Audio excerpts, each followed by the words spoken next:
खाने को नहीं दिया और चर्बी आ गई बोल रहे हैं। दूध खाने को नहीं दिया और दूध में होती है चर्बी, खाने को ही नहीं दिया और चर्बी आ गई ऐसा कहने लगे। तो ये उनके हाथ में पावर है, उनके हाथ में इंटरप्रिटेशन की सत्ता है, तो उसका अवसर ढूंढ रहे हैं और मौका देख करके बात कर रहे हैं।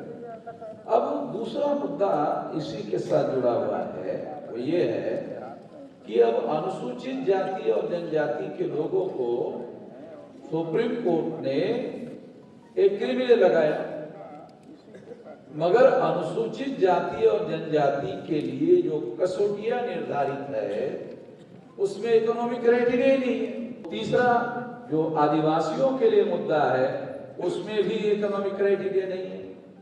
तो शेड्यूल कास्ट में और शेड्यूल ट्राइब में दोनों में इकोनॉमिक क्राइटेरिया नहीं है, कसौटी नहीं है। अगर है ही नहीं इकोनॉमिक क्राइटेरिया तो सुप्रीम कोर्ट ने इकोनॉमिक क्राइटेरिया कहां से लाया? देश में आज के तारीख में जो बदलाव की बहार बह रही है उसमें पहले नंबर पर अनुसूचित जाति के लोग लीड कर रहे हैं। आप लोगों को ये बात समझना चाहिए कि आखिर सुप्रीम कोर्ट में बैठे हुए ब्राह्मणों ने ए लगाया क्यों? एक क्रिमिनल क्यों लगाया? तो उस क्रिमिनल लगाने की वजह से क्या होगा?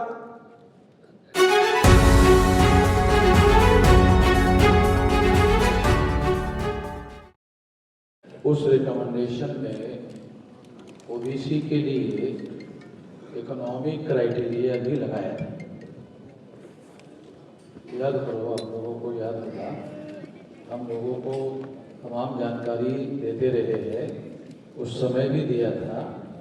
तो आपको याद होगा मंडल कमीशन ने जो रिकमेंडेशन किया था उसमें ओबीसी के लिए इकोनॉमिक क्राइटेरिया लगाया था। इकोनॉमिक क्राइटेरिया लगाने की वजह से, कसौटी लगाने की वजह से ओबीसी को सुप्रीम कोर्ट के द्वारा क्रीमिलियर लगाने का अवसर हुआ। वो मंडल कमीशन ने जो रिकमेंडेशन किया था उसके गलती की वजह से सुप्रीम कोर्ट में ब्राह्मणों को अवसर मिला था। ये मंडल कमीशन के जो मंडल थे गुजरात के, वो तो यादव थे, ओबीसी थे। मंडल जो थे वो यादव जाति के थे। तो मंडल तो नॉर्थ इंडिया में शेड्यूल कास्ट के लोग भी टाइटल लिखते हैं और बिहार में मंडल ओबीसी के लिए भी है। तो मंडल ही उस कमीशन के चेयरमैन थे, उनको इकोनॉमिक क्राइटेरिया नहीं लगाना चाहिए था। जाति व्यवस्था की वजह से ओबीसी के लोगों के साथ भेदभाव हुआ था और इस वजह से उसी कसौटियों को अगर लगाते तो उसी के आधार पर उनको रिजर्वेशन मिलना चाहिए था। क्योंकि वर्णा सिस्टम में जो शूद्र वर्ण है ब्राह्मणों के द्वारा बनाया हुआ, वही लोग मंडल कमीशन में ओबीसी है। मैं कई जगह इससे कहा था कि ओबीसी के लोग शूद्र है, तो कई जगह ओबीसी के लोगों को जानकारी ना होने की वजह से ओबीसी के लोगों ने कहा ये आप गलत कह रहे हैं। तो मैंने उस समय ये कहा था कि आप लोगों को एक तो पढ़ते लिखते नहीं हो। तो ज्योतिराव फुले ने ये रिकॉर्डेड फैक्ट है कि ओबीसी के लिए शुद्ध टर्मिनोलॉजी का यूज किया था। अगर पढ़ते लिखते तो फिर मालूम हो जाता, पढ़ते लिखते नहीं, वो मालूम होता नहीं है। ओबीसी के लिए ही शुद्ध टर्मिनोलॉजी का यूज ज्योतिराव फुले ने किया था। और वर्णा सिस्टम में एक तो जो ब्राह्मण वर्ण है, फिर क्षत्रिय वर्ण है और तीसरा वर्ण जो है वैश्य है, ये तीन वर्ण में शूद्र तो शामिल नहीं, तो चौथा वर्ण है। दूसरा जो ओबीसी है वो अछूत नहीं है, इसलिए शेड्यूल कास्ट नहीं है। ओबीसी जो है वो आदिवासी नहीं है, इसलिए शेड्यूल ट्राइब नहीं है। ये सारी बातों का विश्लेषण करने के आधार पर यह प्रमाणित हो जाता है कि ओबीसी ही वर्ना सिस्टम में शुद्ध है। ये जानकारी ना होने से बहुत समस्या होती है। मैं ये नहीं कह रहा हूं ओबीसी को ज्ञान नहीं है, ज्ञान बहुत बड़ी बात है, जानकारी ही नहीं है, ज्ञान तो बहुत बड़ी बात है? जानकारी के बाद ज्ञान आता है। ज्ञान बड़ी बात है, जानकारी छोटी बात है, जानकारी ही नहीं है। तो ये समझना बहुत जरूरी है। तो ओबीसी का जो मुद्दा मैंने आपको बताया, उसमें मंडल कमीशन ने, मंडल ने रिकमेंडेशन में ही गलती किया है। इकोनॉमिक क्राइटेरिया लगा दिया। इकोनॉमिक क्राइटेरिया अगर ना लगाया जाता तो ओबीसी को भी क्रीमी लेयर नहीं आता।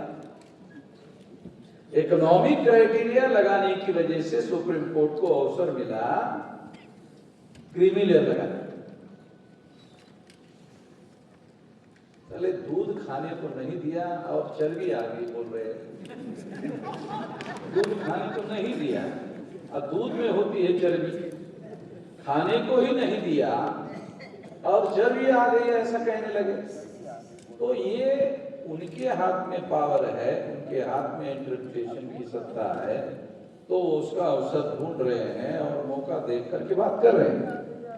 अब दूसरा मुद्दा इसी के साथ जुड़ा हुआ है, वो ये है कि अब अनुसूचित जाति और जनजाति के लोगों को सुप्रीम कोर्ट ने एक क्रिमिनल लगाया, मगर अनुसूचित जाति और जनजाति के लिए जो कसौटियां निर्धारित है उसमें इकोनॉमिक क्राइटेरिया ही नहीं है। कभी आप लोगों ने सोचा ये जो मौलिक बात है, एक कॉन्स्टिट्यूशनल बात बता रहा हूं, हमारे लोगों को पता तो है नहीं।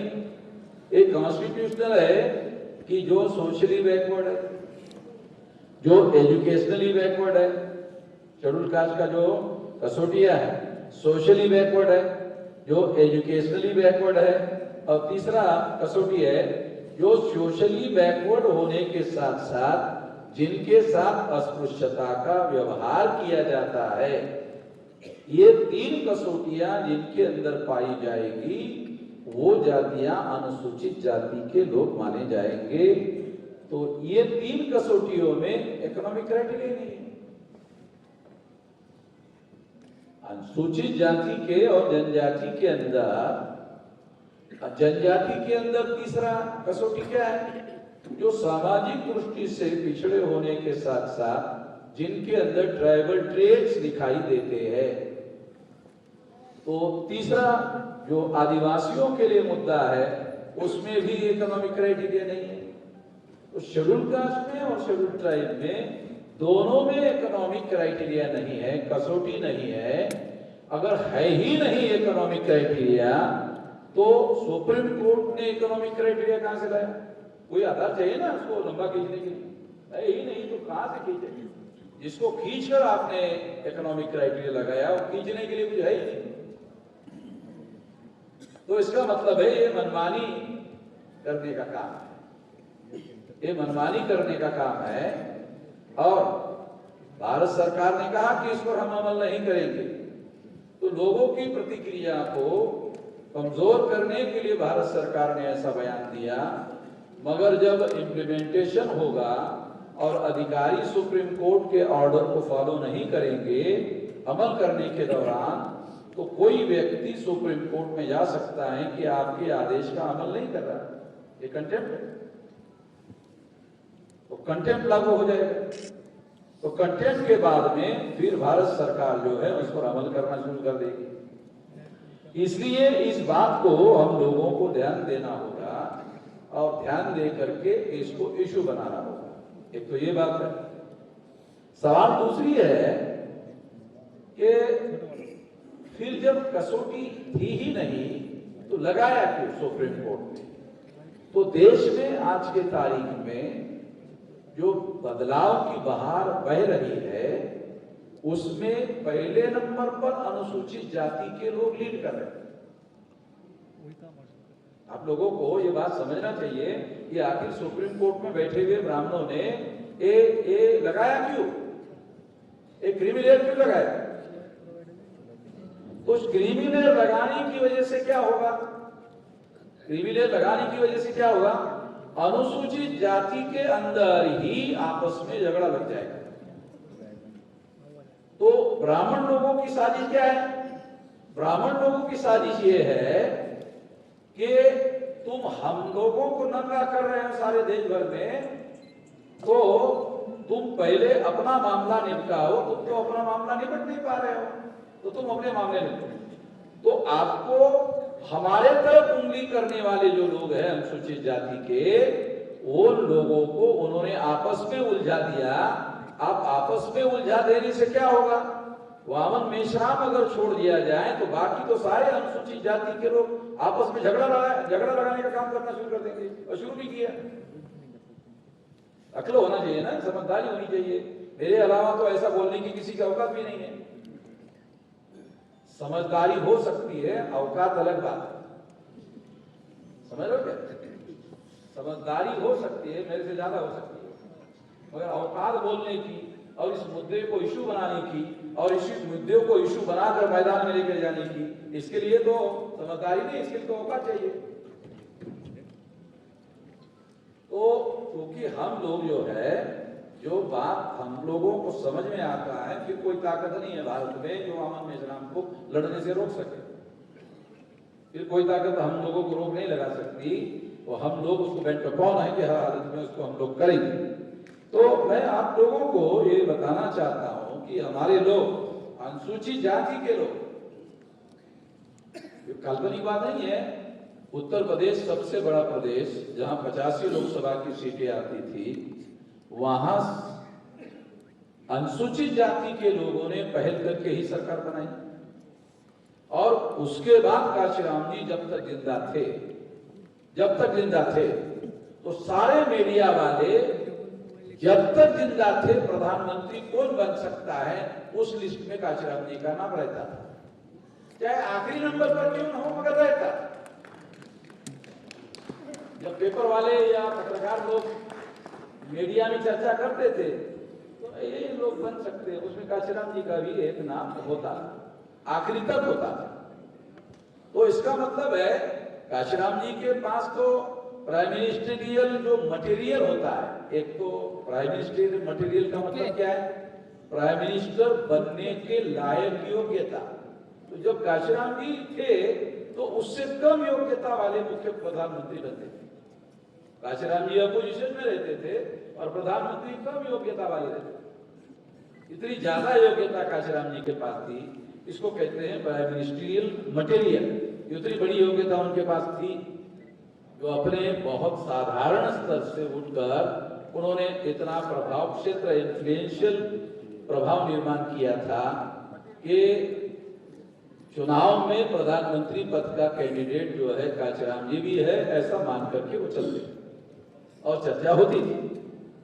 तो इसलिए ये बात जो है, इनको विभाजित करने की बातें शासक वर्ग ब्राह्मण के बीच में दिमाग में आना जरूरी है।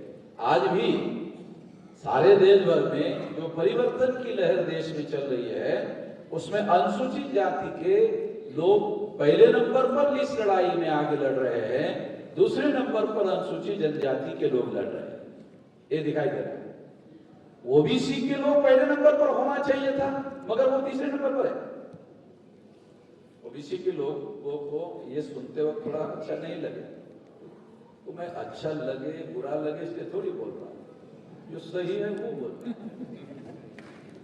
कान को अच्छा लगे तो जो बात कान को अच्छी लगे वो बात बोलने से परिवर्तन नहीं होता, तो खुश हो जाता है, बता हाँ ठीक है, खुश होके चुप हो जाता है। पहले खुश होता है फिर चुप हो जाता है। बुरा लगे तो साला ये कुछ करना होगा, ऐसे बोलना पड़ेगा। बुरा लगेगा ना, अरे साला ये कचोटने वाली बात है, कुछ करना पड़ेगा।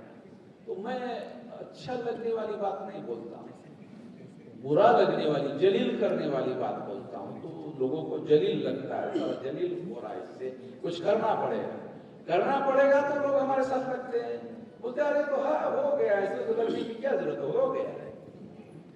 तो परिवर्तन के लिए अलग बोली बोली जाती है और स्टेटस को के लिए अलग बोली होती है। ये जानकर के हम लोगों को समझना बहुत ज्यादा जरूरी है। जो अनुसूचित जाति के कसौटी में आप लोगों को जानकारी होगी कि जब अनुसूचित जाति को अनुसूचित जाति का दर्जा दिया गया वो तो अछूत लोग थे, और आज के तारीख में जितने गरीबी है अछूतों में, अनुसूचित जाति की कसौटी निर्धारित की जा रही थी, उससे ज्यादा गरीब थे। ज्यादा गरीब होने के बावजूद भी गरीबी को कसौटी नहीं बनाया। तो बाबा साहब को ज्यादा समझ में आता था, भाई हमको कम समझ में आता है। तो उस समय अनुसूचित जाति में ज्यादा गरीबी थी, फिर भी गरीब शब्द को कसौटी नहीं बनाया। समझ में आ रहा? आज से ज्यादा गरीब थे। जब अनुसूचित जाति की कसौटी बन रही थी तब ज्यादा दरिद्रता थी, फिर भी उन्होंने इकोनॉमिक क्राइटेरिया को कसौटी में नहीं रखा, और ये गलती मंडल ने की। उन्होंने ओबीसी के लिए ये लगाया जो नहीं लगाना चाहिए था। तो इस वजह से ये नुकसान हुआ। मेरा दूसरा मुद्दा कहकर अपनी बात समाप्त करता हूं।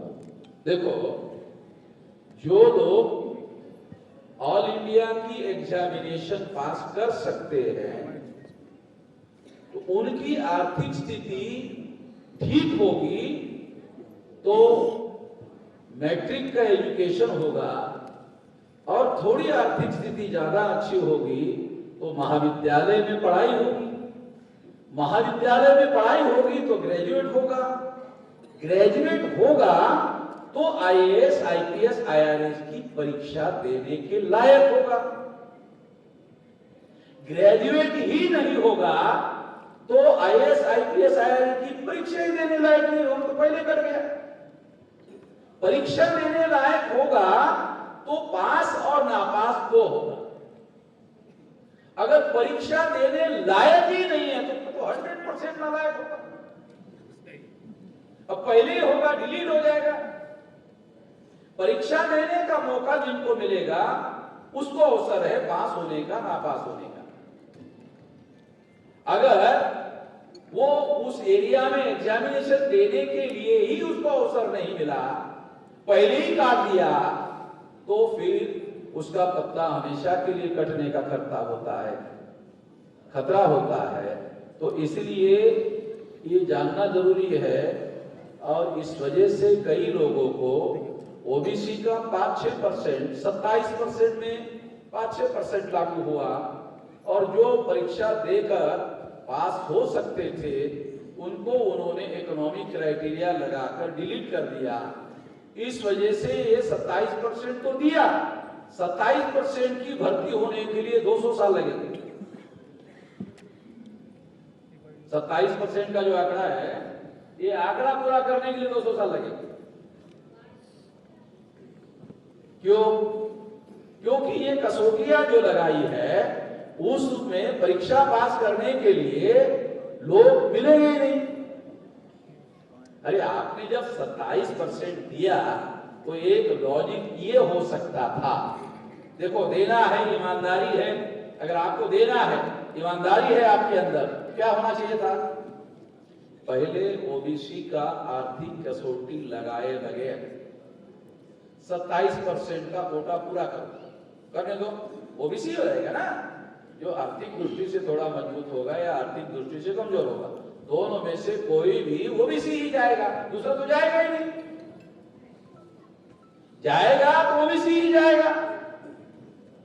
27% ऐसा भर दो, भरने के बाद बोलेंगे नहीं अभी तो इकोनॉमिक क्राइटेरिया लगाना, तो वहां जाता है। ये लोग देने वाले जो लोग हैं ना, ये थोड़ा सामाजिक न्याय की बात कर रहे हैं।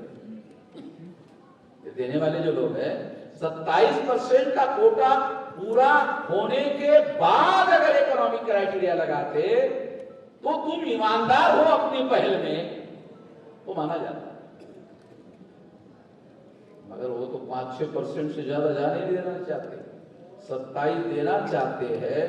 3 साल तक अगर आपने पूरा नहीं किया तो जनरल कैटेगरी का आदमी उधर आकर भर्ती कर देता है। अगर आपका कोटा मान लो 27 लोगों की भर्ती करनी है, 7 लोग मिल गया, 20% रह गया, तो उसके लिए 1 साल वेट करेगा, 2 साल वेट करेगा, 3 साल वेट करेगा, चौथे साल में ओपन कर देगा। ओबीसी के लिए जो 27 रखा था, 7 मिला 20 बाकी है, तो उसके लिए 3 साल का समय देगा। 3 साल में अगर आते हो तो ठीक है, नहीं तो यह जनरल कर देंगे। जनरल करने के बाद क्या होगा, वो 27 जो दिया था वो भी 20 उसमें से ले लिया, जनरल वाले ने ही ले लिया। वो तो सारी धारा के लिए घेरा फेरी है, सारा खेल है। देने के नाम पर 27 दे रहे हैं, मगर व्यवहार में दे नहीं रहे, दे रहे 7%। तो अंतिमता क्या होता है, अंतिमता 75-80% वही उन्हीं का रहता है। जिनकी संख्या 15% है उनको 80% होता है, और 80% में भी ब्राह्मण लोग 75% ले लेता है, 4-5% जो है क्षत्रियों को दे देता है, और वैश्यों को कुछ दे देता है। और वैश्यों को कहते हैं ब्राह्मण लोग, अरे आपके पास ज्यादा पैसा न है व्यापार में, काहे इधर आ रहे, बिजनेस में रहो ना, हम आपको बोल रहे इधर रहो, धंधा करो, क्या फैसिलिटी चाहिए दे लो। वैसे हो गया, हाँ बराबर बोल रहा है पंडित जी, बराबर बोल रहा है, सारा धंधा करना चाहिए, इधर नौकरी करने का क्या मतलब, मालिक करना चाहिए। और इस तरह से वैश्यों को काटकर जो क्षत्रिय रहता है, वो अगर झगड़ा करता है, वो ब्राह्मण की हजारों सालों से ब्राह्मण से लड़ाई है क्षत्रियों की, वो अगर नहीं मानता है, चलो ठीक है 5-6% ले लो। वैसे भी क्षत्रिय जो मूल रूप नाग लोग है, जो क्षत्रिय वर्ण भारत में आज के तारीख में है, वो मूल रूप से नाग लोग है। और नाग जो है वो मूल निवासी लोग है और मूल लोग है, वो तो ब्राह्मणों के हजारों सालों से विरोध में है। अभी भी इसके सारे तथ्य अवेलेबल है, उपलब्ध है, ये कोई काल्पनिक बातें नहीं है। तो ये सारी बातें ध्यान में रखते हुए हम लोगों को काम करना चाहिए। और इसलिए मैं आप लोगों को ये कहना चाहता हूँ कि हमारे पास डाटा होना चाहिए, जानकारी होनी चाहिए, फैसला लेने के लिए, लॉजिक करने के लिए डाटा का उपयोग और प्रयोग करने का हुनर होना चाहिए। डाटा रहता है हमारे पास, एप्लीकेशन करने का हुनर नहीं रहता है, इसलिए डाटा ऐसे ऐसे पड़ा रहता है, उसका कोई उपयोग करने का हुनर नहीं है। डाटा होना ही पर्याप्त नहीं है, डाटा का एप्लीकेशन करने का हुनर होना चाहिए, तब जाके सही हम फैसला कर सकते हैं। इसके लिए ये जानकारी मैंने आपको दी, आपने ध्यान से सुना, इसके लिए धन्यवाद।